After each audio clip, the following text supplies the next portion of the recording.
Last ২-৩ দিন থেকে নোয়াখালীতে অনেক গরম পড়তেছে। ভাবলাম এত গরমে বসে না থেকে লেটস ডু সামথিং। এখন ভাবতে পারো কফির সাথে কালো জিরা দিয়ে কি করব। এখানে কালি জিরা নিয়ে কোনো কাজ নেই, কালি জিরার ডিব্বাকে লাগবে। এখানে আমি কয়েক চামচ কফি নিয়ে নিয়েছি। তারপর সেখানে আমি একটু গরম পানি অ্যাড করে দিব।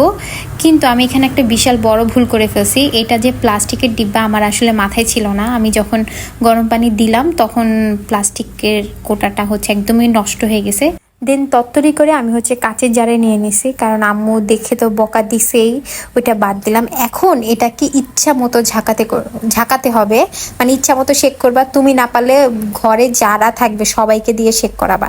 তারপর আমার ভাই গেম খেলতেছিল, ওকে নিয়ে আসছি যে তুমি একটু শেক করো। এরপর তোমার আম্মু মেহমানদের জন্য যে কাচের জিনিসগুলো রাখছে সেখান থেকে তোমরা কাচের গ্লাস নিয়ে আসবা কয়েকটা।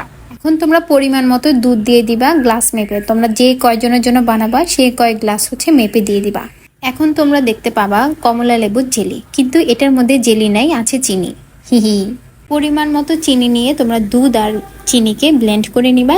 দেন কিছুক্ষণ ব্লেন্ড করার পর তোমরা ভ্যানিলা আইসক্রিমটা অ্যাড করতে পারো। এখানে তোমরা ক্রিমটা অ্যাড করতে পারো, বাট আমার কাছে ক্রিম ছিল না, আমার কাছে আইসক্রিম ছিল, এই জন্য আমি আইসক্রিমটা অ্যাড করেছি। তাতে কিন্তু ফ্লেভারটা ভালো আসে। আপনি চাইলে কিন্তু এখানে গুঁড়া দুধও অ্যাড করতে পারেন, আমি আসলে ভুলে গেছিলাম। আর সাথে কয়েকটা আইস কিউব দিয়ে দিয়েছি। কিছুক্ষণ ব্লেন্ড করার পরে আমি গ্লাসে ঢেলে নিলাম।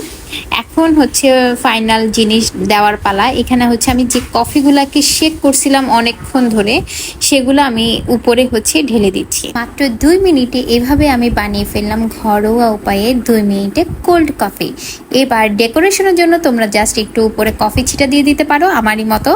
আর তোমরা যদি বেশি ঠান্ডা চাও আমার মতো, তাহলে কয়েকটা আইস কিউবও অ্যাড করে দিতে পারো। এখানে আমি আমার মাকে খিলিয়েছি, আমার মা খেয়ে বলেছে অসাধারণ হয়েছে। তোমরাও বাসায় ট্রাই করতে পারো মাত্র 2 মিনিটে।